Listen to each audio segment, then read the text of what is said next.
네, 주말 뉴스쇼 3부입니다. 원래 이 시간은 이제 김현정의 뉴스쇼 하이라이트로 꾸며지는데 오늘도 좀 평소와 다른 코너를 준비했어요.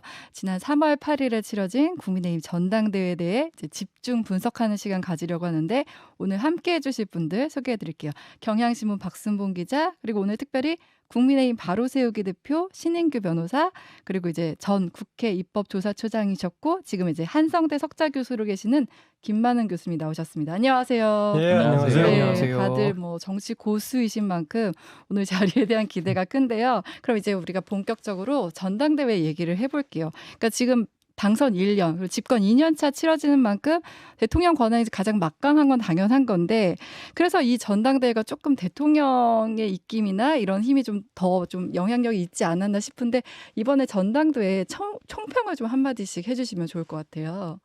뭐 대체로 예상한 대로 결과가 나왔죠. 사람들의 관심은 2차 결선 투표까지 갈 수 있느냐라는 거였는데 네. 아마 여론조사 전문가들도 막판에 가서는 되게 결선 가지 않고 50%간 넘기면서 끝날 거다라고 아마 봤습니다. 네. 뭐 그 이유는 사전 국민의힘 지지층을 대상으로 여론조사했던 것들은 뭐 좀 50%를 못 넘기는 40%대 중후반 정도가 나왔었죠. 김기현 네. 당시 후보가. 네, 네. 그런데 지지층에 대한 조사보다는 실제 당내 아마 투표는 좀 주류의 힘이 더 셀 거다 해서 결론적으로는 1차로 끝날 거다라는 이제 그런 네. 결과였는데 예상대로 나왔던 걸로 보이고요. 아시다시피 가장 결정적인 변수는 두 가지였던 것으로 보입니다.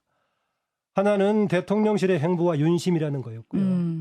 윤심이라는 표현을 우리가 따져볼 필요가 있는데 사실 윤심이라고 쓸 때는 윤 대통령이 직접 개입하지 않는 좀 암묵적인 의중을 얘기하는 것인데 네. 이번에는 암묵적인 의중이 아니라 노골적이고 직접적으로 표출됐던 개입, 이게 하나 변수가 됐고 또 네. 하나는 그 이전에 먼저 나왔던 이른바 이게 전대에서 대표 뽑는 방식에서 여론조사를 포함하지 않고 아마 당내 투표로만 책임당원 중심에다가 뭐 선거인단 구성했던 이걸로 결정이 됐다.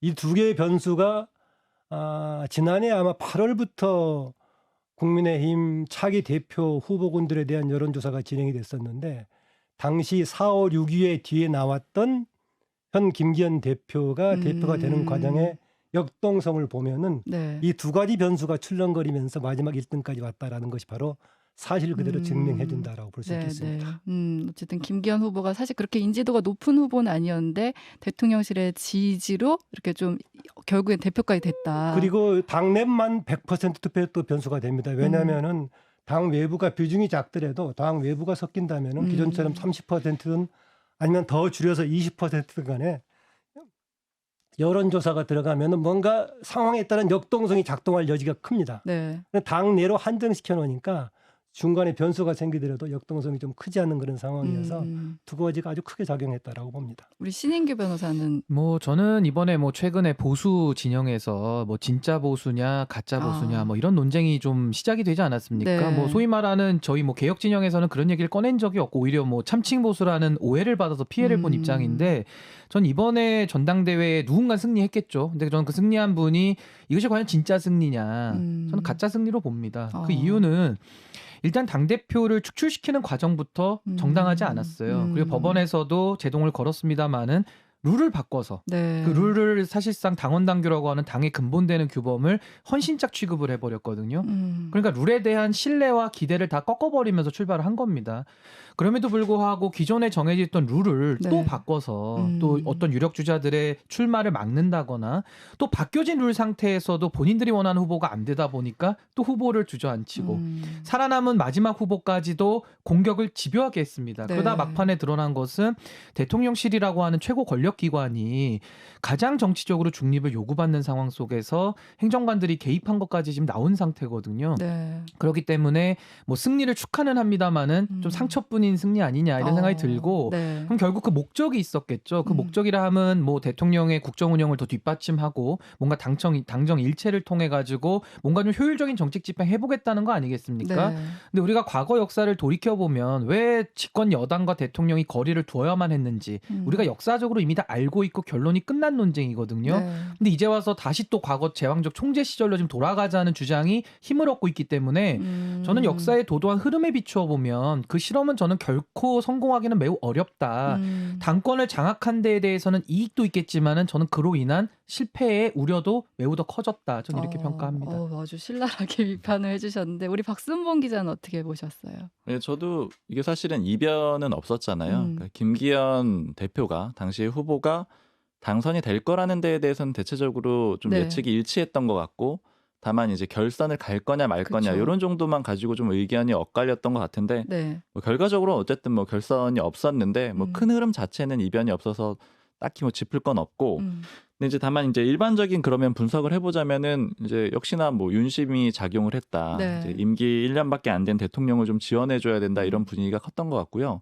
그리고 이제 또 하나 그 국민의힘에서 들었던 분석 중에 좀 인상적인 거는 총선이 그렇게 멀진 않았는데 그러나 민주당이 위협적이지 않아서 이런 결과가 나온 것 같다. 야당복 네. 얘기도 하셨는데 그런 네. 얘기랑 좀 비슷한 얘기죠. 네. 제가 들었던 표현은 이게 결국에는 여당 내에서 이런 정도로, 여권 내에서 이런 정도로 뭐 후보를 좀 정리한다거나 대통령실이 개입하는 논란이 있거나 이렇게 되면은 이제 중도층이 좀 이탈을 하게 돼서 총선에 부담이 되기 때문에 그런 행동을 하기가 어려운데, 그럼에도 불구하고 지지율이 나쁘지 않다라는 거예요. 물론 네. 좋지 않지만 민주당에 비해서 나쁘지 않다라는 거죠. 그래서 표현을 뭐 이재명 치트키 때문에 이런 게 좀 가능했던 것 같다 이런 표현도 쓰고 있거든요. 네.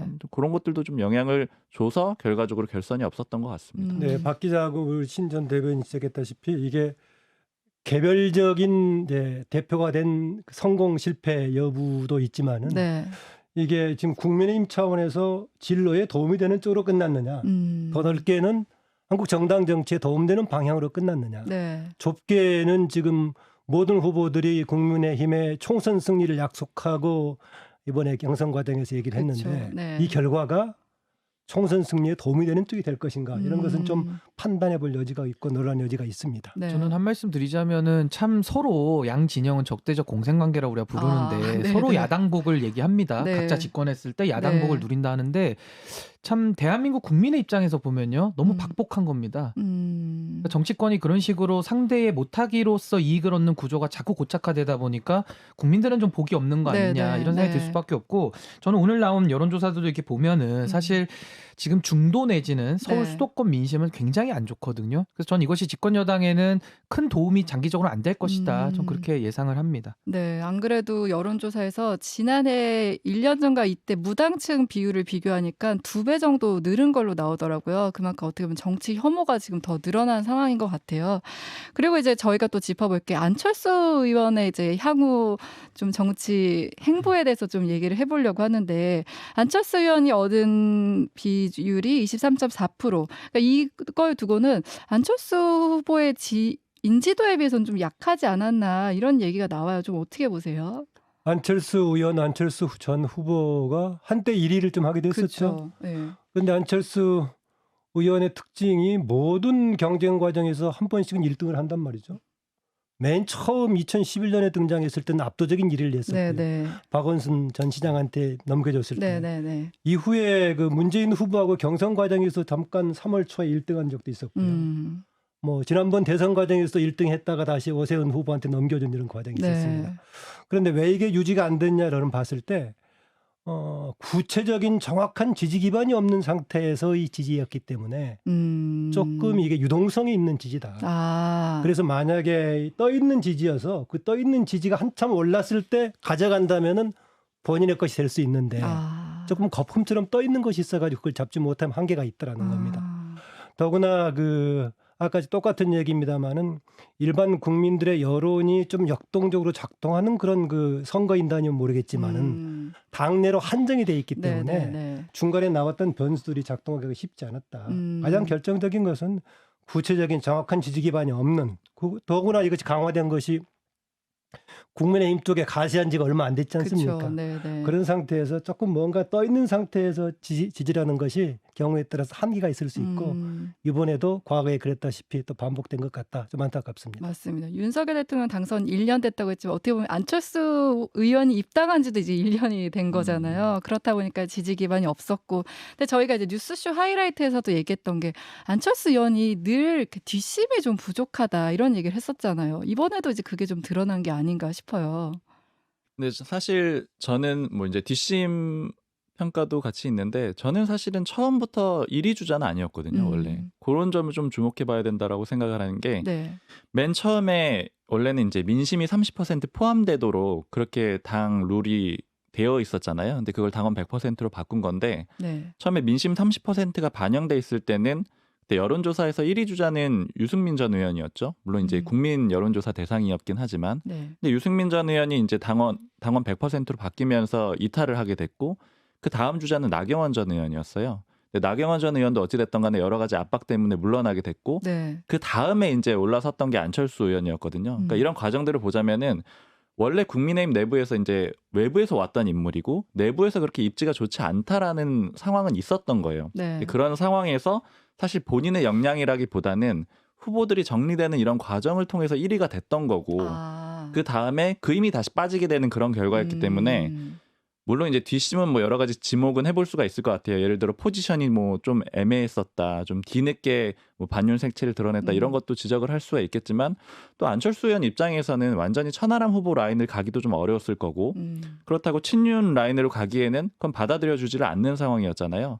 이제 저는 그래서 뒷심보다는 애초에 이랬던 게 아닌가. 그러니까 받을 수 있는 정도의 표를 받은 게 아닌가 자기 이름을 이렇게 좀 해석을 하고 그리고 이제 국민의힘에서도 반응을 좀 들어보면은 이제 평가들이 좀 엇갈려요. 이제 엇갈리는 것도 이런 측면이라고 생각을 하는데 좀 친윤 쪽 사람들한테 얘기를 들었을 때는 이제 안철수 의원이 살아남으려고 했다라면은 살아남을 수 있는 정도의 숫자는 지지율 앞에 적어도 3자는 나왔어야 된다. 그리고 2위를 20%대라도 후반은 나왔어야 된다 이런 얘기를 하고 반면에 좀 국민의힘 관계자 중에서 제가 봤을 때 좀 중도적이라고 생각되는 그런 사람은 뭐라고 얘기를 하냐면 안철수 의원은 아무 조직력이 없이 게다가 적으로 대통령의 적으로 규정이 됐음에도 불구하고 자기 이름만 가지고도 20% 넘게 얻은 거다. 이거는 유의미하다 이렇게 평가도 하거든요. 그냥 얻을 만큼 얻었다 이런 생각도 같이 듭니다. 신인규 변호사는 저도 박 기자님 생각하고 비슷한데요. 딱 저는 안철수 후보 최근에 그 나경원 유승민 후보가 주저앉혀지면서 지지율이 60% 가까이까지 올라간 적도 있었어요. 양자대교 기준으로. 근데 저는 그때도 보면서 무슨 생각했냐면은 지금 3배가 뻥튀기 돼 있구나. 3배. 금방 20%로 내려오겠구나. 근데 그 속도의 가파름은 이제 안철수 후보 역량에 달려 있는 건데 저는 뭐 이렇게 뭐랄까요 비행기 착륙하듯이 스무스하게 이렇게 잘 내려온 거고 그 20% 내외 그게 전 안철수 후보의 성적이다라고 예상을 미리 했었었고요. 뭐 이런 게 있는 것 같아요. 두 가지인데 사실 윤석열 대통령도 당선됐을 때 48% 얻었다가 지금 지지율이 30%대 중반 정도 되지 않습니까? 한 10몇 프로가 빠지거든요. 그것이 뭐냐면 그 해당 정치인에 대해서 국민들의 평가가 있는 겁니다. 그러니까 과거에 정치 신인처럼 혜성처럼 등장했을 때는 사실 과포장돼 있거든요. 이제 기대 심리가 반영된 것이고 지금은 그 정치인의 실력대로 자기 지지율이 수렴되는 거다. 전 이렇게 보는 것이고 또 하나는 이제 결국에는 이 안철수 후보의 지지율은 우리 당의 60%가 전통적 지지층이고요. 그리고 나머지 40%가 좀 개혁적인 세력인데 이번에 안철수 후보랑 천하람 후보 더하면은 37%거든요. 저는 그것이 국민의힘의 고정적인 개혁 진영의 포션이기 때문에 그거를 잘 실력대로 균분해서 나눠 가졌다. 전 그렇게 평가를 합니다. 23.4% 정도면은 이쪽 진영에 합류한 지 1년밖에 안 된 상황에서 선전했다라는 평가도 있다라고 말씀하셨는데 저는 또 하나 평가에서 고려해야 될 것은 다른 경쟁 상대와 비교해 봤을 때 그 정도 가지고 선전했다고 할 수 있겠느냐라는 점 볼 수 있습니다. 어떤 면에서요? 예컨대 천하람 후보도 애초에 준비된 후보였다기보다는 젊은 개혁 진영 내부에서 막판에 제가 무기로 꺼냈던 걸로 알고 있고요. 그다음에 김기현 후보 5, 6위에서 이렇게 진전해 오는 과정을 보인다든가 또 황교안 지금 후보 등등 상대적인 비교를 해봤을 때 그동안의 정치 역정에 비춰본다면은 23.4%가 지지 기반의 취약성에 비춰봤을 때 선전했다고만 할 수 없는 중간에 충분히 본인의 전략에 따라서 1등은 못하더라도 할 수 있는 몫이 있었다. 중간에 여러 가지 아까 얘기했던 포지셔닝도 있고 이게 당 외부를 향한 선거가 아니라 당 내부의 선거였다는 점을 고려한 여러 가지 전략적인 이런 것도 부족하지 않았나 생각도 듭니다. 이어서 그러면 이제 안철수 의원의 향후 정치 행보, 그러니까 지금이 위기 상황인 건지 아니면 기회가 될 수 있는 상황인 건지 지금 뭐 지역구 놓고도 또 얘기가 나오는 것 같더라고요. 분당에 뭐 그대로 출마할 수 있는 건지 아니면 다시 노원에 가는 건지 뭐 이런 얘기들도 나오는 것 같은데 좀 향후 행보 어떻게 보세요? 뭐 안철수 의원도 고민하겠지만 지역구 같은 경우에는 지난번에 남았는데 거기서 쫓겨난다면 모르겠지만 그냥 두고 옮기겠어요. 뭐 다른 지역에 원래 있던 지역에 이준석 전 대표가 있어서가 문제가 아니라 본인이 그 지역에서 지역을 대변하겠다고 나왔는데 보궐선거 때는 당선되고 바로 다음 선거 때 옮기면은 이쪽 저쪽으로 좋지 않기 때문에 다른 사정이 생기지 않는 한 본인은 그쪽을 고수하려고 할 거고요. 네. 이번이 오히려 기회다. 기회는 아니고 본인은 여러 가지 좀 실망한 거죠. 그러다 다만 이제 당이 이 체제로 어떻게 가느냐에 따라서 아쉬움도 느끼는 상황이 생긴다면은 이전에 했던 오히려 국민적인 입장에서 중도를 견인할 수 있는 안철수에 대한 새로운 뭐 기대가 생긴다거나 등등은 혹시 기회는 생길 수도 있을지 모르겠습니다. 네네. 목표는 아다시피 이제 대표가 안 됐으니까 차기 대선 겨냥할 그렇죠. 건데 네. 뭐 기회는 시간은 좀 많이 남았으니까요. 아직 4년 본격적인 경쟁이 되려면 3년 정도 남아 있고요.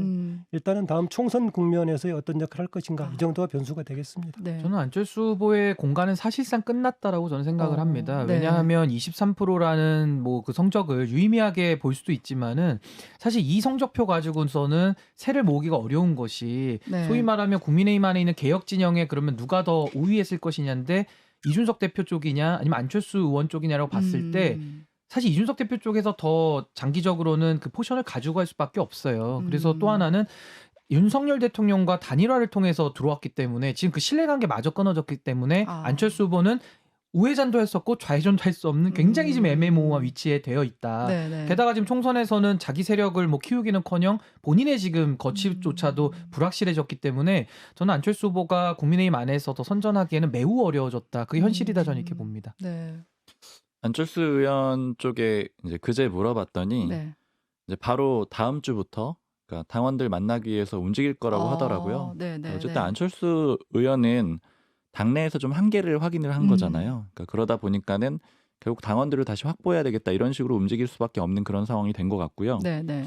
그리고 좀 중요한 기점은 이제 다음 총선도 좀 중요할 것 같아요. 왜냐하면 김은혜 홍보수석 지역구에 있는 거잖아요. 네. 김은혜 홍보수석이 총선에 출마할 가능성이 굉장히 높고 그렇게 되면 이제 분당 갑을 가지고 혹시 싸우게 되는 그런 상황이 올 수도 있거든요. 네네. 지금 기존의 구도로 봤을 때 그러니까 대통령실에서 뭐 관계자 표현이긴 하지만 적으로 규정을 하기도 했고 어쨌든 갈등 관계로 좀 굳어진 상태잖아요. 그래서 이제 그게 또 다른 하나의 좀 위기가 될 수도 있고 혹은 뭐 이겨낸다면 기회가 될 수도 있고 그럴 것 같습니다. 네, 아무래도 내년 총선이 지금 제일 중요한 것 같다. 그리고 지금은 어쨌든 당세를 좀 확보하는 걸로 조금 방향을 트신 것 같아요. 설명 들으니까. 안철수 의원 얘기는 여기서 이제 마무리를 하고 이제 또 짚어볼게. 천하람 후보 얘기예요. 천하람 후보가 이제 정치 이력에 비해서 이제 선전했다는 평가가 받는데 또 이제 천하람 바람이 불었다는 거 기대했던 거에 비해는 조금 못 미치지 않았나 이런 얘기도 있고 좀 어떻게 보시는지 어떻게 보세요? 저는 뭐 대표로 당선된 사람 빼놓고는 천하람 후보가 가장 주목받고 정치적으로 실익이 많았지 않나 이렇게 봅니다. 네네. 뭐 방송 출연 등을 기존에 좀 많이 해서 아는 사람도 꽤 있긴 하지만은 정치적으로는 제가 알기로는 대구와 부산에서의 성장했던 것에 비춰봐서 순천의 지역구를 가지고 도전했던 이런 정도의 특징 빼놓고는 그렇게 정치적으로 주목을 받지 못했는데 네. 이번에 전국적인 차원에서 아주 주목받는 그런 정치인으로 성장했다라고 봅니다. 이후에 이제 어떤 역할을 할지는 두고 봐야겠습니다만은 정당이란 조직에서 사실상 전대를 통한 내부의 선출 과정이라든가 아니면 총선 등의 선거라든가 이런 게 없는 상태에서는 사실상 특별한 모멘텀을 만들기가 쉽지 않은데 지금 이후에 당 지도부에 공식으로 들어가지는 못했지만은 여러 가지 그동안의 개혁적인 힘을 굴하지 않고 더욱 살리는 계기로 삼겠다라는 의지를 살리고 싶습니다. 다만 현실적으로 그 동력을 어떤 계기로 만들지 이것은 좀 과제라고 보입니다. 네. 저는 이번에 천하람 후보가 굉장한 선전을 했다 이렇게 봅니다. 우리가 간과해서는 안 되는 것이 네. 이게 지금 준비 기간이 거의 없었거든요. 그쵸, 네. 그러니까 그냥 본인 실력이 이번에 다 나온 건데 저는 엄청난 퍼포먼스를 보여줬다고 생각을 하고요. 사실 이준석 대표가 확보했던 그 개혁 진영의 표심, 뭐 늘어난 당원들이 얼마만큼이냐라는 것이 늘 관심이었거든요. 뭐 네. 박수영 의원 같은 경우는 뭐 2%도 안 된다 이런 식으로 상당히 평가절하하기도 했었습니다만은 네. 이것이 어쨌든 15% 정도 가까이 확인이 된 거잖아요. 네, 네. 사실은 이준석 대표가 아무리 그런 지지층을 확보하고 있다고 하더라도 천하람 후보가 그걸 담을 그릇이 안 되면 안 옮겨 붙거든요. 근데 저는 이번에 천하람 후보가 이런 대형 선거, 큰 선거에 참전을 처음 해서 굉장한 저는 그 가능성을 보여줬다는 것이고 네, 네. 소위 당내 개혁 진영, 뭐 소장파라고 할까요? 네. 그 소장파가 사실은 이준석 대표 한 사람으로 이렇게 좀 묶여 있는 느낌이 났었는데 앞으로는 이제 천하람이라는 좋은 정치인도 발굴이 돼서 뭔가 좀 더 국민들에게 이런 더 신선함 내지는 또 이런 가능성 이런 것들 좀 보여줬기 때문에 저 굉장히 유의미하게 평가를 합니다. 어떻게 보세요? 천하람 후보는 사실 뭐 완전히 이익을 본 그런 전당대회라고 네, 평가를 네, 할 네. 수밖에 없을 것 같아요. 네. 이제 그 이준석 라인업이라고 할까요? 그쪽 전체 평가는 좀 별개로 하고요. 일단 이 정치권에서 많이들 서로 얘기하는 게 그 인지도가 절대적이다. 인지도는 서류 평가다. 네, 이런 네. 얘기들을 많이 하고 서류 심사를 넘어야지 그 다음 단계를 갈 수가 있잖아요. 물론 천하람 전 후보가 원래도 방송 출연을 하고 인지도가 아주 낮은 편은 아니었지만 그렇게 전국구 정치인은 아니었거든요. 근데 네. 이번에 전당대회 거치면서 전국구 정치인이 됐고 사실 이제 농담으로 뭐 하는 얘기는 기탁금을 1억을 냈는데 사실 TV 한번 출연했는데 뭐 그 액수로 따지자면 얼마 안 된 거다. 이 정도면은 그걸 그 이후에 방송 출연도 많이 세도를 하고 있고요. 이제 개인적으로는 다 충분히 얻을 걸 많이 얻은 그리고 특히 신인임에도 불구하고 어쨌든 15%를 얻었다라는 점 그런 점은 유의미한데 근데 다만 이제 표수가 7만 표가 좀 안 되는 거잖아요. 네. 이제 제가 아까 별개라고 말씀드렸던 이제 이 아까 개혁 진영 내지는 뭐 이준석 전 대표의 라인업이라고 네. 할까 아니면 천하용인 네. 요 군으로 봤을 때는 좀 아쉬운 것 같아요. 왜냐면은 이제 그 이준석 전 대표 측에도 물어봤지만 당초 예상했던 표는 10만에서 15만 표 정도를 예상했다라고 네. 하거든요. 네. 물론 이제 그게 이준석 전 대표가 가진 표가 맞는지도 이제 확인을 더 해봐야 되겠지만 그 표가 천하람 후보한테 연결이 되는지도 또 다른 문제이기도 해요. 근데 어찌됐든 간에 10만에서 15만을 예측을 했으나 7만밖에 못 받았다. 이제 예측보다 안 됐다라는 거고 그리고 예전에 또 이준석 전 대표 측에 들었던 얘기가 이 이준석 전 대표 체제에서 네. 당원을 굉장히 적극적으로 늘렸잖아요. 그때 처음에 뭐 책임 당원이 24만 명에서 74만 명까지 늘리는 과정을 좀 보고를 쭉 받았대요. 네. 그때 들어오는 사람들이 한 40% 정도는 온라인으로 입당을 했다라는 겁니다. 근데 그 정도 숫자면 한 18만 명 뭐 정도 아니면 20만 명 그 정도 사이가 될 텐데 네. 이 온라인으로 입당을 했기 때문에 좀 기대를 하는 게 있었던 거죠. 왜냐면 이제 온라인이라는 루트로 들어온 거는 전통적으로 이렇게 종이로 들어온 게 아니니까 아주 이준석 전 대표나 아니면 좀 젊은 사람이거나 개혁 지지 성향일 거다 그렇죠. 이렇게 봤는데 그만큼의 숫자는 이번에 집결이 안 됐던 거예요. 그러면 그만큼의 당원이 다 그런 성향이 아니었거나 아니면 이번에 참여를 안 했거나 뭐 둘 중에 하나인데 어느 쪽으로 보더라도 어쨌든 좀 아쉬운 점은 있는 거죠. 그 안철수 의원한테 가는 표와 천하람 후보한테 가는 표는 완전히 결이 다르다고 봐야 되나요? 아니면 좀 결이 비슷한데 표가 좀 양분됐다고 봐야 될까요? 저는 이게 이준석 전 대표가 계속 그 톰과 제리를 얘기를 했었잖아요. 그러니까 톰과 제리가 섞이지가 않는구나. 요거를 좀 이번에 전당대회에서 느꼈습니다. 이게 왜냐면은 사실 이제 물론 결선 투표가 있어서 안 그랬을 수도 있는데 사표 방지 심리가 있기 때문에 표가 좀 몰릴 거다 이런 예측들도 있었던 거잖아요. 특히 그 구도가 선명해지면서 안철수 의원을 향했던 지지표가 천하람 후보 쪽으로 좀 몰려가지고 그 표가 좀 커지지 않겠느냐 이런 예측이 있었는데 네. 섞이지가 않았어요. 좀 있는 그대로 쭉 가는 그런 그림이 있었고 이게 게다가 그 최고위원 후보들 표를 보면은요. 안철수 의원을 지지했던 표들이 안철수 의원이 일종의 러닝메이트가 없잖아요. 네. 최고위원 후보들 그쵸. 중에. 네. 이 표는 비윤표라고 크게는 분석을 할 수가 있을 텐데 근데 그 표가 또 이 천하용인의 아용으로는 가지 않았어요. 네, 이런 네. 걸 보면은 이 표가 좀 섞이지는 않는 것 같다. 그리고 김기현 대표나 아니면 그 천하람 후보 내지는 천하용인 표는 조직표의 성격을 좀 띠고 있는 것 같아요. 그러니까 김기현 후보를 찍고 김기현 대표를 찍고 뭐 예를 들자면 뭐 장해찬 그 청년 최고위원을 찍고 이런 식으로 연결이 되고 네. 그다음에 천하용인을 쭉 이어서 찍고 근데 안철수 의원의 표는 그렇지가 않아요. 뭐 네. 왔다 갔다 하고 물론 러닝메이트도 없긴 한데 그래서 이제 좀 성격들이 완전히 다르다 이렇게 좀 생각이 됩니다. 근데 저는 이 지지층이 되게 유사하다고 보거든요. 네. 특히 이번엔 제도적인 면을 봐야 되는데 결선 투표가 있기 때문에 그런 밴드웨건 효과가 많이 없습니다. 왜냐하면 소신 투표를 하고 결선 가서 한 번 더 뒤집을 수 있기 때문에 네, 자기 네. 소신을 표시하는 건데 네. 저는 선거에서는 지지층 결집과 지지층 확장, 뭐 소위 말하면 집토끼, 산토끼 이게 오묘하게 조화를 이뤘을 때 선거 승리하는 거라고 저는 보거든요. 네. 근데 이번에 천하람 후보의 전략을 좀 평가하자면은 이준석 대표를 중심으로 한 천아용이는 집토끼 전략에서 성공을 거뒀습니다. 그건 유의미한 성과를 거뒀고요. 문제는 네. 안철수 후보가 갖고 있는 그 23%. 특히 네. 안철수 후보는 당내 지지층도 취약하기 때문에 뭐 가입시킨 당원도 얼마 없어요. 그쵸. 그래서 사실상 그분들은 이준석 대표 쪽이 이제 표방했던 개혁 진영에도 많이 동의를 하실 수 있는 분들, 그러니까 소위 말해서 마음이 열려 있는 분들이신데 네. 그분들이 많이 안 붙었단 말이에요. 그래서 거기에 대해서는 천아용인으로 묶였던 네. 이준석 대표가 모든 것을 다 지휘한다라는 것이 구도면에서 이 선거는 천하람 후보의 선거라기보다는 네. 뭔가 윤석열 대통령과 이준석 대표의 그 대결 국면이 더 부각된 면이 있다. 저는 이렇게 네. 봅니다. 혹시 네, 뭐 그 표에 비해서는 뭐 상반된 가능한데 어쨌든 간에 지금 주목했던 것 중에 하나는 그 대표 후보 중에서 유력했던 후보 중에서 안철수 후보가 러닝메이트가 없는 상황. 그것은 좀 중요한 요소가 아니었나 그렇게 봅니다. 네, 여기서 잠깐 쉬었다가 갈게요. 이번 지도부의 임무는 굳이 설명하지 않아도 다 잘 아시는 바와 같이 내년 총선의 압승과 윤석열 정부의 성공입니다. 내년 총선은 우리 국민의힘의 미래와 윤석열 정부의 성공, 나아가 대한민국의 운명을 가르는 역사적 분기점이 될 것이라고 생각합니다.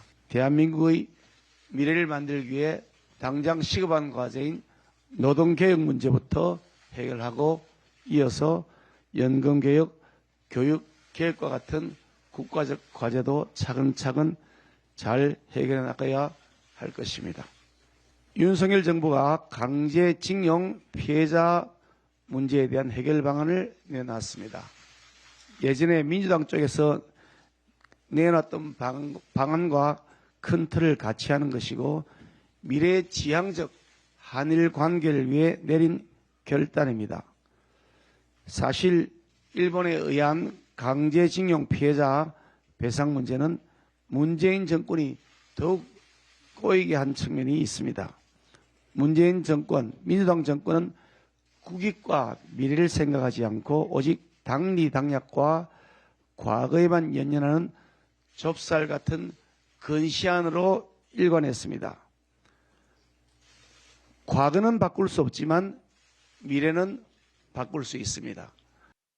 네, 지난 9일 목요일에 있었던 국민의힘 최고위 회의 듣고 오셨습니다. 이제 김기현 대표가 되고 처음 주재한 회의잖아요. 어떻게 보면 앞으로 어떻게 하겠다 이제 각오를 밝힌 건데 내년 총선이 윤석열 정부의 성공의 분기점이 될 것이다. 그리고 노동개혁, 연금개혁 이런 얘기 하셨고, 그러니까 윤 대통령 정책에 이제 발을 맞추는 모습이에요. 아무래도 이번에 53% 지지를 놓고 이게 윤심이 확인된 거다. 뭐 향후 이제 정당 운영도 윤심 중심으로 가지 않을까 다들 이렇게 전망하는데 실제 좀 그렇게 되겠죠? 전당대회 축사에서 당의 이기를 정치적인 기회로 악용하려는 사람에 대한 경고까지 하고 나왔는데요. 네. 언론들의 지금 보도들이 되게 친정체제 이렇게 나오고 있죠. 그런데 친정체제라는 말이 긍정적으로 인용된 거 혹시 기억이 나나요? 거의 다 부정적인 부정적으로 의미죠. 되고 네네. 있는 거죠. 네. 더구나 윤석열 대통령의 경우에 당신이 처음 해보는 대통령이라는 표현을 쓰셨는데 사실은 국회 활동을 전혀 안 해보신 분이죠. 그렇죠. 그러니까 처음 해보는 대통령뿐만이 아니라 정치도 안 해보신 분이 정치를 주도하는 게 적절할까요? 그렇게 되고요. 정치 문화나 이런 것도 예, 잘 모르시니까. 우선 특히 새로운 대통령이 됐을 때 의회 정치에 대한 이해도가 얼마나 높은가 굉장히 중요한 관심사가 됩니다. 그래서 의회 정치에 대한 관심이 없던 당선인들도 네. 국회에서 연설할 때 자기는 의회주의자라는 표현을 의도적으로 쓰기도 하고 네. 이럴 정도 상황인데 지금 정치에 대한 경험이 없는 분들은 대체로 정치에 대해서 부정적인 인식을 강하게 가지고 있을 네, 거예요. 네, 네. 내가 이렇게 해야 된다. 그렇죠. 네. 과거에 아마 군인들이 그런 역할을 많이 했었죠. 네, 그래서 네. 전부 다 조치시켜버리고 다 이제 내가 하는 방식대로 하겠다 이런 건데 그럴 거는 아니라고 보지만은 혹시 그런 정도의 리더십이라면 좀 걱정이 되고요. 그 전에 우리나라 근본적으로 여당의 역할을 생각해 본다면 과연 여당의 입지가 적절한 건가? 집권 여당에서 여당이란 것이 무슨 역할을 할 것인가? 원래 정상적으로 보자면은요. 권력 분립형 대통령제라면은 여당 야당이란 말이 성립이 안 됩니다. 내각제에서는 당연히 집권 세력이 당이 집권을 하니까 네. 여당이 있는 거고요. 네. 다만 이제 권력 융합형 대통령제, 남미나 우리나라가 그런데요.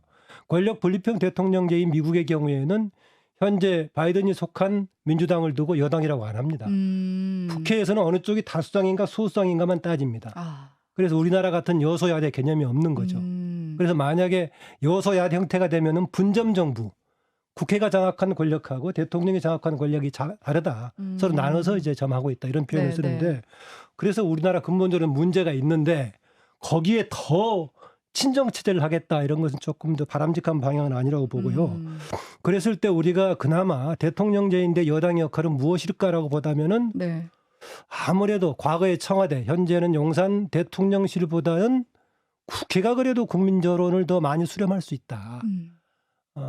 그 대통령실에 대한 국민 여론이라는 것은 여러 가지가 있겠지만 사실상 비판 여론 아니겠습니까? 네, 네, 네. 비판 여론을 전달하는 창구 여야 협상 역할인데 대통령께서 기대하는 지금 국민의힘에 대한 기대가 그쪽이 아닌 것 같아서 방향을 제대로 잡고 있는 건가?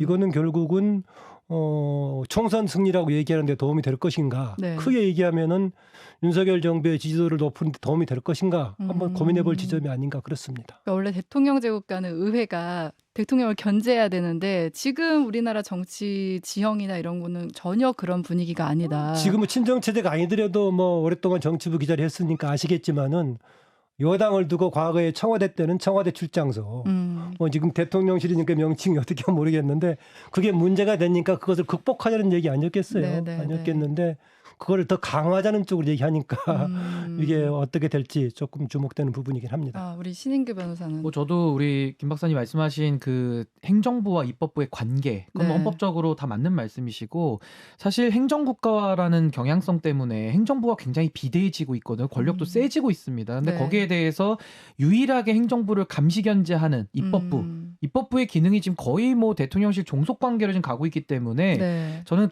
그 부분을 지적하지 않을 수 없고 제가 가장 지금 김기현 저 대표의 말씀 중에서 듣기 불편한 것이 윤석열 정부 성공. 아. 전 이런 것들에 대해서는 동의할 수가 없습니다. 왜냐하면 국민이 성공하는 정부를 만드는 것이 윤석열 대통령의 임무이지 단지 어떻게 국민과 괴리돼서 윤석열 정부만을 성공시킬 수 있겠습니까? 그건 네. 불가능하거든요.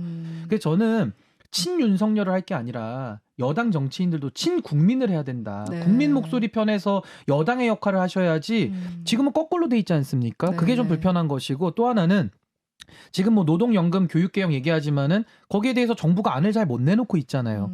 그러면은 당이 같이 집권을 했으면은 오래 누적된 정책적 베이스와 비전과 가치 속에서 정책을 오히려 제안하는 역할도 해야 되는 겁니다. 네, 네. 근데 그 역할을 지금 못 하고 있다는 게 문제고 정부도 그렇습니다.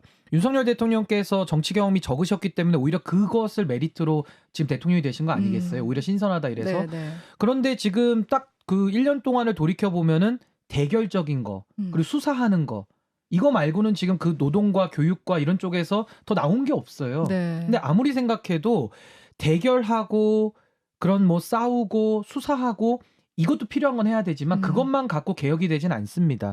그래서 저는 참 답답한 것이 수사도 필요한 건 해야죠. 근데 그 수사만 가지고서 국가가 다 운영될 수는 없는 거거든요. 우리는 네. 미래로 나아갈 부분도 분명히 있는 것인데 지금은 너무 좀 소위 말해서 인사면이나 정책면에서 좀 균형을 많이 잃고 있다. 그래서 이번에도 최고위원들 공약 한번 보십시오. 공약이 없고 다 공통돼요. 민주당과 잘 싸울 사람이 자기다. 자기가 과거에 이렇게 싸워왔기 때문에 더 잘 싸울 수 있다밖에 없거든요. 네. 저는 그런 얘기를 들을 때마다 좀 공허한 게 있습니다. 싸워가지고 남는 게 뭐냐. 저는 그 부분에 대해서는 지적을 좀 해야 되겠습니다. 그러니까 이런 비판이 이제 많이 나오고 있는 상황에서도 윤석열 대통령이 어떻게 보면 아까 노골적인 얘기도 했지만 노골적으로까지 이번 전당대회에 개입한 그러니까 그만큼 당을 장악해야 했던 배경이 있을까요? 그 이제 용산 쪽의 판단은 이런 것 같아요. 총선을 치르는 건 여당이 총선을 치르는 거는 여당의 당대표가 중요하지 않다. 대통령의 이름으로 치르는 거다. 네. 즉 대통령의 지지율로 치르는 거다. 이런 입장을 가지고 있고 즉 대통령의 지지율을 높여야지 총선에서 승리할 수 있다. 이렇게 보는 거예요. 네, 네. 근데 아까 이제 앞서서 여러 가지 그 정책을 수행하는데 어려움이 세 가지가 있다라고 말씀드렸는데 대통령의 지지율을 올리는데 여당 내 반발이 제일 까다롭다고 보는 거죠. 그러니까 굳이 여당의 대표가 네. 특출나거나 뛰어나서 그걸 가지고 총선에서 승리할 수 있는 것도 아니니까 그러면 그냥 다른 소리 안 하는 사람이 낫다. 이렇게 용산 쪽에서는 판단을 하고 있는 거고 네. 그래서 이제 내부 정리부터 먼저 하고 네. 그다음에 지지율을 높이겠다 이런 그림인 거고요. 그리고 이준석 전 대표와의 관계가 안 좋았던 것도 이제 그게 실제로 좀 영향을 줬겠죠. 네, 네. 근데 이게 뭐 정치, 그러니까 국정 동력을 확보한다는 측면에서 좋지만 정치 문화상으로 굉장히 안 좋은 방향으로 가는 거잖아요. 과거 뭐 역사들과 비교했을 때 아까 말씀하신 당정 분리를 한 이유가 있을 텐데. 당정 분리는 사실 그 여러 가지 국정을 잘하게 해서 했다기보다는 구체적으로 하면 당정 분리라는 용어를 썼던 것은 노무현 정부 시기가 아니었겠나라는 생각이 드는데요. 네, 네. 그때는 아마 그 열린우리당으로 분당되는 과정 속에서 노무현 대통령의 역할에 대한 여러 가지 논란이 있고 그런 네. 과정이 있다 보니까 내부에서 이른바 천신정을 중심으로 해서 네, 네. 분당해 나갔던 거고 당 내부에 작동하는 메커니즘이 있다. 그런 것이지 청와대 쪽에서 어떻게 할 문제가 아니고 그쪽이 알아서 해라 뭐 이런 식이 됐습니다. 네. 그리고 뭐 아시다시피 김대중 정부 후기 때 이제 총재 체제가 없어졌지 않습니까? 네. 그리고 나서는 총재 체제가 없어지니까 당 대표단을 선거하는 방식이 된 거죠. 그러면 현직 대통령이 선거로 대표에 나갈 수는 없는 거 아닙니까? 그래서 자동적으로 현직 대통령은 일반 당원이 될 수밖에 없는 구조가 된 거죠. 일부러 뭐 정당 민주주의를 위해서 그렇게 했다 이런 건 아니었던 거예요. 예, 그랬죠. 그래서 현직 대통령이 거기 나가서 이제 출마하는 방식이 될 수는 없으니까. 네, 물론 네. 김대중 정부 시기에는 총리하면서 대표가 있었습니다. 그런데 대표는 다른 최고위원들은 새천년 민주당에서 선출을 했는데요. 제가 일기 때 그때 선거 때 경선 뭐 토론 사회를 본 적도 있습니다만은 대표는 대통령인 총재가 지명을 했습니다. 그런 방식이었는데 네. 이후에는 전부 다 대표까지 포함해서 선출 방식이 되니까는요. 대통령이 거기 나서서 대표를 뽑힐 수는 없는 거죠. 네. 그렇게 가는 건데 역시 아까 제가 말씀드렸던 대통령 중심제인데 왜 여당이라는 게 필요할까? 뭔가 아까 우리 그 신인규 대표가 당이 뭔가 자율적인 개혁적인 역할을 해주기를 바란다고 하지만은 입지상으로 그것도 애매합니다. 왜냐하면은 국회 내부에서 대통령에 대한 비판적인 역할을 수행해 버리면은 여당의 의미가 없어지고 야당화 돼 버리는 것이고 또 그냥 대통령만 따라가고 추종해 버리면은 국회 역할이 무능해져 버린 거고 네. 사실 제도상에 지금 문제가 있긴 합니다. 그런데 그 현재의 대통령실은 국민의 여론을 제대로 반영하지 못한다는 것을 충분히 윤석열 대통령도 후보 시절에 얘기를 했습니다. 네. 그것 때문에 국민들하고 직접 소통하겠다고 명분을 가지고 용산으로 옮긴 거 아닙니까? 그리고 도어 스태핑이라는 것도 하고 했었고요. 잠시 사실 잊혀졌었네요. 도어 네, 그 심각한 스태핑 문제입니다. 증거를. 아다시피 우리나라 청와대에 있던 이전에 그래도 미국의 백악관은 밖에서 볼 수 있는 거 아닙니까? 그래서 무슨 말이 나왔느냐? 화이트하우스 버블이란 말이 있습니다. 그러니까 백악관이 국민들이 밖에서 볼 수는 있지만 실제로는 거품이 껴있는 상태에서 잘 못 보인다. 그만큼 대통령이 되기 전에는 민심에 잘 반응하고 있던 사람들도 대통령에 대해서 들어가 버리면은 네. 민심에 대해서 제대로 호응하지 못하고 좋은 소리만 듣게 된다. 이런 비판적인 여론을 누가 전달하느냐? 당에서 그런 역할을 해야 되는데 네. 일사불란하게 단일 대우가 돼서 해야만이 윤석열 정부가 성공한다.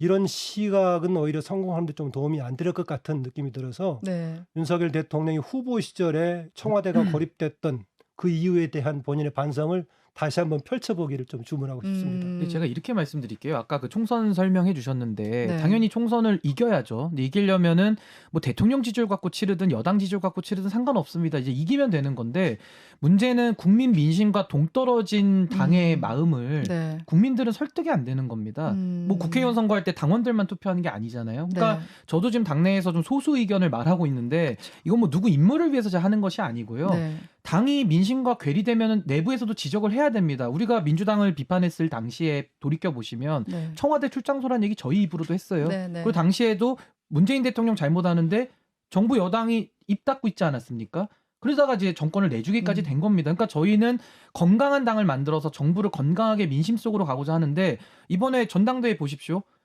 당대표 쫓아낸 것까지 뭐 제가 널리 양해를 하겠습니다. 근데 네. 민심이 무서워가지고 민심을 빼는 거 어떻게 설명합니까? 그리고 당신 100%로 치렀거든요. 그렇죠. 그러니까 거기서 많이 얻었다고 해서 당신과 민심이 일치될 때는 당신 많이 얻은 게 좋은 건데요. 당심과 민심이 괴리되는 반대 방향으로 가고 있을 때는 네. 오히려 당심을 적게 얻는 게 더 좋은 겁니다. 그 부분에 대해서는 지금 다수가 생각을 안 하고, 또 하나는 제가 이런 식으로 당내 소수파들이 민심을 반영해서 얘기를 하면 지금 어떻게 나오는지 아시잖아요. 가짜 보수다. 네. 당에서 축출해야 된다. 뭐 어제도 최고위원들 회의 들어보면은 뭐 소위 말하는 그 개혁 세력들의 목소리에 대해서 도움이 안 되니까 제거해야 된다. 이런 목소리들이 나오고 있는 것은 네. 상당히 우려스럽습니다. 이런 분위기가 그러니까 지금 거의 내년 총선 윤 대통령을 내세워서 치르게 되는 거잖아요. 근데 이게 향후 지지율이 좀 달라지면 그 분위기도 좀 달라지겠죠. 어쨌든 근데 내년 총선은 윤 대통령 중심으로 국민의힘이 따라갈 것 같긴 해요. 물론 이제 여당은 보통 통상적으로 그럴 수밖에 없는 건 사실이고요. 이제 말씀하신 대로 지지율이 어떻게 변하느냐에 따라서 당연히 이제 여당 내에서 반발도 있을 수가 있겠죠.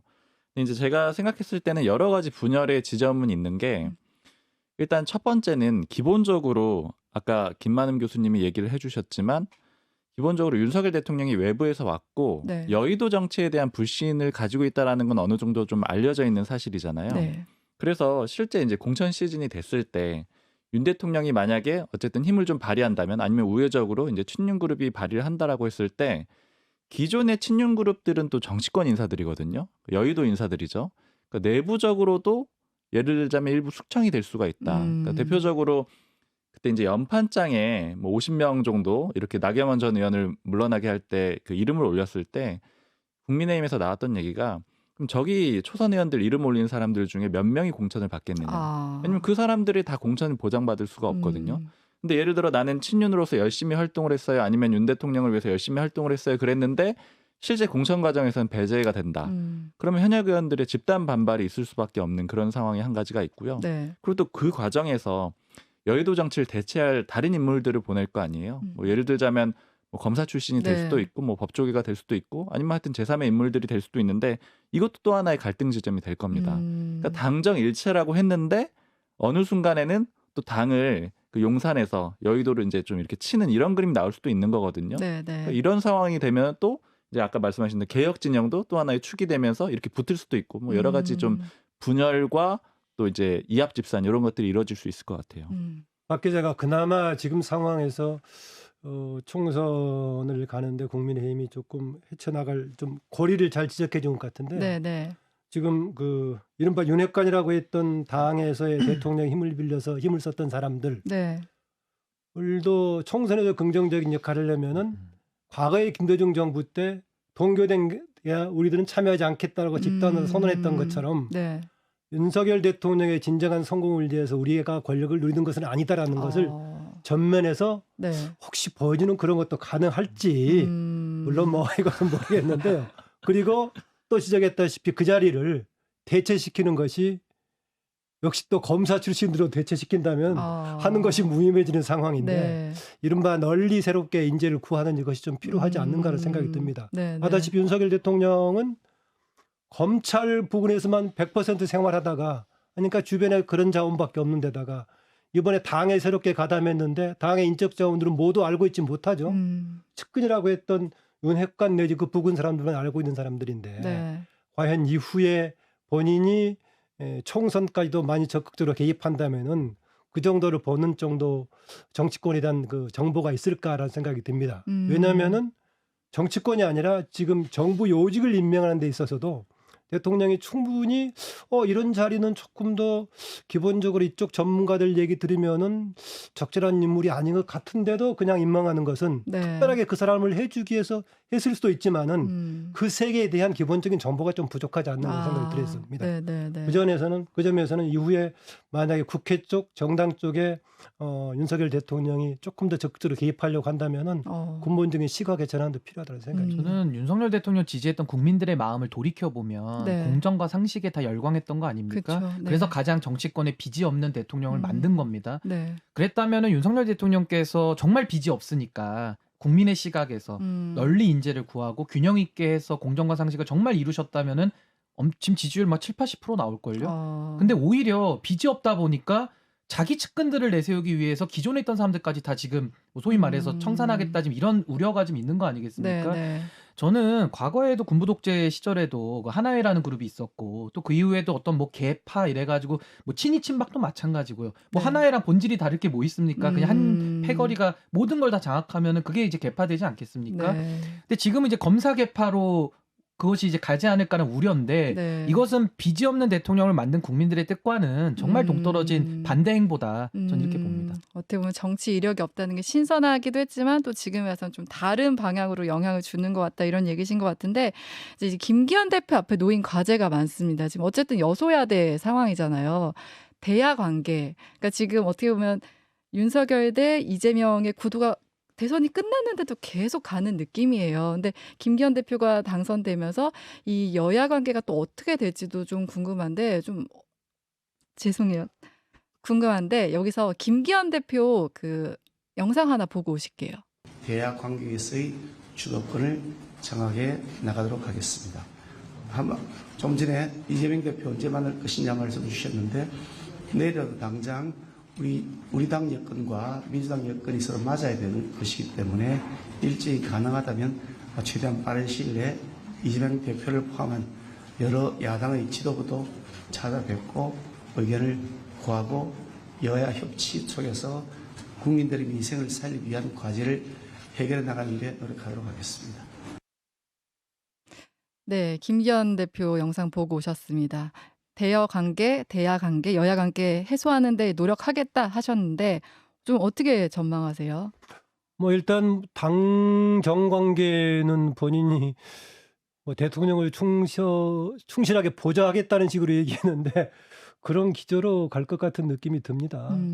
조금 김기현 대표가 뭐 저는 뭐 사적으로 종종 만나기도 했습니다만은 지금 국민의힘 정치인들 중에서는 아주 객관적인 판단이 있고 합리적인 분이었었죠. 그런데 이번에 선거 과정에서는 조금 뭐 그동안에 했던 거 다른 행보로 좀 튀긴 했습니다만은 네. 그렇습니다. 그런데 지금 후보에서 연설 과정에서 했던 이상으로 뭔가 보완적인 역할을 해주길 기대하는데 그 역할을 할 수 있을까 좀 주목할 부분이고요. 그 다음에 여야 관계 정말로 현실적으로 얘기하자면은 여야 관계는 그냥 현상 유지할 걸로 보입니다. 그리고 목표는 다음 총선을 통해서 다수의 여당을 만드는 걸 목표로 삼아서 그냥 뭉개면서 가는 쪽으로 가지 않을까 현실적으로 좀 그렇게 봅니다. 물론 네. 주문으로는 사람들이 여야관계 잘해서 협치해라 이렇게 그렇죠. 얘기하겠지만은 네. 현실적인 여러 가지 역학이라든가 상황을 봤을 때는 아마 그런 정도로 가지 않을까라는 생각이 듭니다. 현실적으로 지금의 긴장 관계가 유지될 것 같다. 신인규 변호사는. 예, 뭐 저는 이제 법학 용어에서도 되는 소를 포함한다 뭐 이런 용어 있거든요. 네. 그러니까 사실 김기현 후보가 소죠. 그리고 윤석열 대통령이 됩니다. 그러니까 대를 넘어설 수가 없어요. 그게 이제 근원적인 한계로 볼 수 있고 네. 사실 이제 김기현 대표죠. 김기현 대표는 앞으로도 이제 지도부 버티기가 아마 숙명일 겁니다. 저는 이거를 지지율에 뭐 등락이 앞으로 많이 있을 네. 텐데 정치 환경의 변화 속에서 얼마나 더 버틸 수 있을지 이제 그거를 좀 고민하셔야 될 것 같고 저는 지금 김기현 대표는 제가 과거에 뭐 인연을 맺고 일을 했던 그때 김기현 후보랑 많이 다른 모습이에요. 그래서 저는 사실 이런 생각하는 게요. 초선 노무현 대통령은 초선 의원 시절에도 명패를 집어던지면서 할 소리를 했고요. 그분이 대통령이 돼서도 소신은 얘기를 했던 겁니다. 근데 지금 후보 시절에 소위 말해서 용기 있는 행보를 못했고 윤석열 대통령 쪽에 이렇게 업혀가는 이런 행태를 보였기 때문에 과연 대표가 돼서 바뀔까? 전 사람 잘 안 바뀐다고 보거든요. 그래서 네. 저는 소신 있게 다시 뭔가 이렇게 정상적인 여당의 모습을 만들기에는 좀 김기현 후보가 너무 좀 멀리 오신 거 아니냐. 저는 그렇게 평가를 합니다. 부정적으로 다들 평가를 하셔서 사실 어떻게 보세요? 김기현 대표에 네. 대해서는 이제 기자들도 네. 원내대표 시절에 되게 합리적이다, 온건하다 이렇게 내리는 평가가 좀 일반적이었는데 네. 이후에 이제 전당대회 과정 거치면서 좀 뭐 강성으로 바뀐 게 아니냐 이런 평가들이 좀 일반적이고요. 근데 그렇게 되는 게 구조적인 이유가 있었던 것 같아요. 이제 아까 말씀도 좀 해주셨지만 이 지금 용산에서 판단을 했을 때 다른 소리 내는, 그러니까 이견을 말하는 대표는 좀 맞득치 않은 거잖아요. 네. 그럼 다른 소리를 안 할 대표를 세우는 그런 과정이었고, 즉 그렇게 하려면은 자생력이 있는 후보였다면 자기 목소리를 냈을 겁니다. 왜냐하면 내 힘으로 내가 당대표가 됐으니까 내가 생각하는 신조를 얘기를 하겠죠. 근데 자생력이 없는, 그러니까 아주 지지율이 미미한 후보를 갖다가 키워가지고 만들어주는 과정이 있었던 거잖아요. 그래서 이제 김기현 대표는 쉽게 용산에 반기를 든다거나 아니면 윤석열 대통령이나 친윤그룹에게 반기를 들기가 좀 어려운 구조고요. 네. 그리고 여야 관계는 점차 더 나빠질 거라는 생각이 드는 게 그저께 좀 인상적이었던 게 그러니까 이제 딱 당선된 날 김기현 대표가 당선된 3월 8일에 민주당에서 뭐 축하할 수가 없다 이런 논평을 냈고요. 그다음에 그 네네. 다음 날에 이재명 대표가 아침 일찍 축하한다고 또 그 페이스북에 메시지를 썼어요. 네. 그때 이제 국민의힘에서 나오는 반응들이 아니 어제 논평은 그렇게 내놓고 오늘 또 축하한다는 게 말이 되냐 네. 이런 얘기를 했고 그다음에 그날에 또 민주당이 김건희 여사 특검을 다시 재발의를 했거든요. 네네. 그랬더니 이제 국민의힘에서 좀 친윤 그룹 쪽에서 아니 첫날부터 그런다 이거 상도이가 없다 적어도 공격을 하려면 다음 주부터 해야 되는 거 아니냐 이런 네. 얘기들을 했고요. 그러니까 이건 이제 내부적으로 굉장히 반발을 부글부글 끓고 있는 상황이 있고 민주당에서 나오는 얘기는 김기현 대표 체제 그것도 결선 투표 없이 이 체제가 만들어졌기 때문에 민주당은 더 똘똘 뭉칠 수밖에 없다. 그러니까 그거는 이제 외세랑 싸우면서 뭉치는 그런 과정을 거칠 텐데 네. 그게 예를 들자면 특검법안 발의 같은 거예요. 그러니까 양쪽 모두 서로 싸우는 그림을 통해 가지고 네. 앞으로 가게 되니까 상황이 더 나빠질 것 같습니다.